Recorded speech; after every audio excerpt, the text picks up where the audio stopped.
మీకెప్పుడైనా ఈ 2 tyre cakes, 2 step cakes చేసేటప్పుడు భయంగా అనిపించిందా? అయితే ఈ వీడియో మీకోసమే.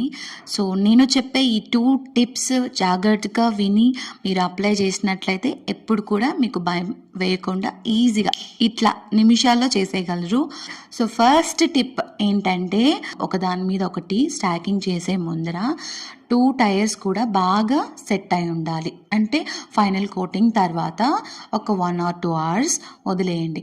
సెట్ అయిన తర్వాత ఒక్కదానికి మధ్యలో సపోర్ట్ ఇవ్వడం కోసం ఈ డోవెల్స్ అంటే నేను స్ట్రాస్ లాంటి షేప్లో డోవెల్స్ అయితే కింద సపోర్టింగ్కి కింద బాటమ్ లేయర్లో ఒక 6 కానీ ఒక 4 కానీ కట్ చేసుకొని పెట్టుకుంటానమాట. ఈ వీడియోలో చూపిస్తున్న విధంగా ఒకటి ఇన్సర్ట్ చేసి మళ్ళీ పైకి తీసి విప్పింగ్ క్రీమ్ మార్క్ ఉంటుంది కదా, ఆ మార్క్ దగ్గర కట్ చేసుకొని ఇన్సర్ట్ చేయాలన్నమాట. ఈ విధంగా ఒక 4 కానీ 6 కానీ ఈ డోవెల్స్ ప్లేస్ చేసే విధానం కూడా ఒక సర్కిల్ షేప్లో ఉండాలి. అది కూడా మీరు టాప్ టైర్ ఎంత సైజ్ అయితే ఉందో దానికంటే తక్కువగా పెట్టాలి.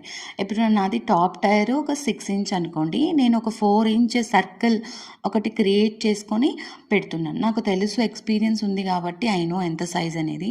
ఫస్ట్ టైం చేసేవాళ్ళు ఒక 4 ఇంచ్ టిన్ని పెట్టి ఒక చిన్న సర్కిల్ మార్క్ చేసుకొని దాని లోపల మీరు చేసుకోండి. ఈ డోవెల్స్ అన్ని పెట్టిన తర్వాత పైన లైట్గా క్రీమ్తో కవర్ చేయండి. నెక్స్ట్ టాప్ లేయర్ని స్క్రాప్ చేసి అలాగా చూసుకుంటూ మనం సెంటర్లో ఒక 2 ప్యాలెట్ నైఫ్స్ హెల్ప్ తోటి సెంటర్లో ఈ బాటమ్ టైర్ మీదకి పెట్టేసుకోవాలన్నమాట. ఈ టైరింగ్ కేక్స్ ఎలా చేయాలనేసి ఆల్రెడీ మన ఛానల్లో ఇంకా డీటెయిల్గా చెప్పున్నాను. ఇంట్రెస్ట్ ఉన్న వాళ్ళు కింద లింక్ చేస్తాను, ఆ వీడియోని తప్పకుండా చూడండి. అండ్ ఈ టిప్ మీకు యూస్ఫుల్ అనిపిస్తే మర్చిపోకుండా ఈ వీడియోకి లైక్ ఇస్తూ మన ఛానల్ని సబ్స్క్రైబ్ చేసుకోండి.